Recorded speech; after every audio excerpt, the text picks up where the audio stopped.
برأيي لازم لتقدر تكشف إذا هيدا النار خلينا نقول مفتعل أو حادث، لازم يكون في تقنيات ومناهج كتير متقدمة.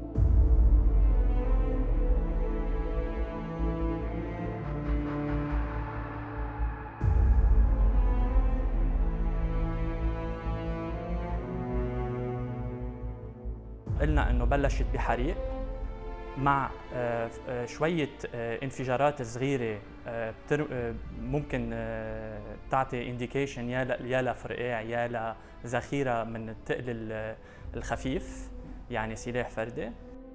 بيرجع لحقها انفجار أول بقوة متوسطة مع دخنة رمادية، لآخر شيء وصل على انفجار ثاني بقوة كتير كبيرة مثل ما اختبرها كتير ناس بمدينة بيروت مع دخنة لون برتقالي.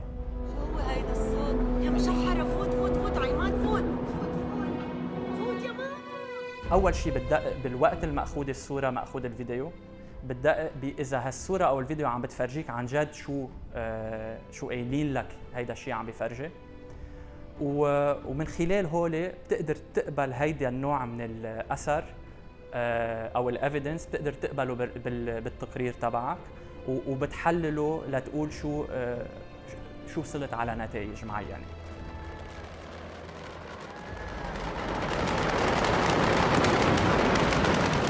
حاصرنا تسلسل الأحداث لعنبر أو أنتروبو واحد يلي هو رقم 12 ببور بيروت حسب خرائط البور، عنبر رقم 12، وكمان قدرنا تمكنا نشوف شو تسلسل الأحداث. فكل شيء بنقدر نستعمله لنعمل التحقيق تبعنا هو من المصدر المفتوح أو الأوبن سورس انفستيجيشن. بنتكل على صور، بنتكل على فيديوهات، وبنتكل على بيانات موجودة على الإنترنت.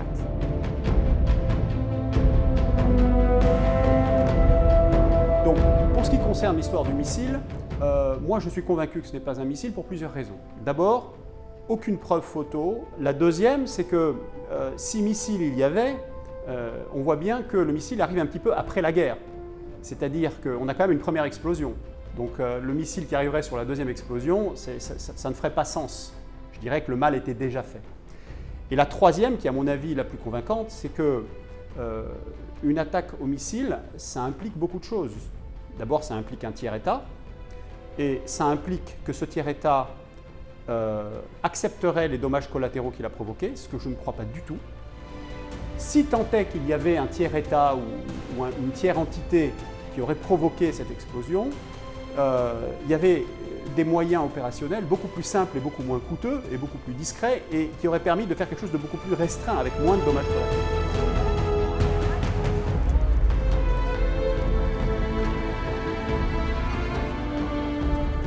Alors, je ne peux pas juger de la qualité des enquêtes menées par l'État libanais, ça c'est certain. Ce sont de grands professionnels qui ont été aussi formés par la communauté internationale pendant des années. De plus, beaucoup de pays sont en train encore aujourd'hui d'amener des enquêteurs qui ont aussi cette expérience-là. Donc entre la communauté internationale et les équipes de sécurité et d'investigation libanaises, il n'y a aucune raison de penser que l'enquête serait mal faite.